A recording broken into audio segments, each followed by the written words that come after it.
L'info sur Al24 News, bienvenue. En application des instructions du président algérien Abdelmadjid Tebboune relatives au suivi de la mise en œuvre des résultats de la récente visite en Algérie du président de la République du Niger, le Premier ministre algérien Sifi Rib a présidé ce jeudi une réunion interministérielle consacrée à l'examen de l'état et des perspectives des relations algéro-nigériennes.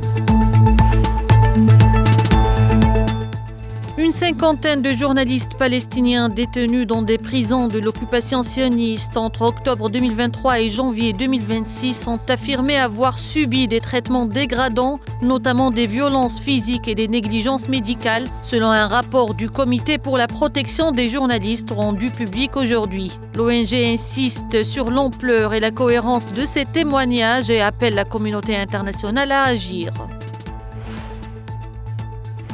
Téhéran a réaffirmé aujourd'hui son droit à l'enrichissement nucléaire au lendemain de nouvelles menaces américaines. Washington prétend disposer de nombreuses raisons de frapper l'Iran, tout en poursuivant des pourparlers indirects sous médiation omanaise. Les autorités iraniennes assurent que leur programme respecte les règles de l'Agence internationale de l'énergie atomique et dénoncent toute tentative de pression militaire dans un contexte de tensions accrues dans le Golfe.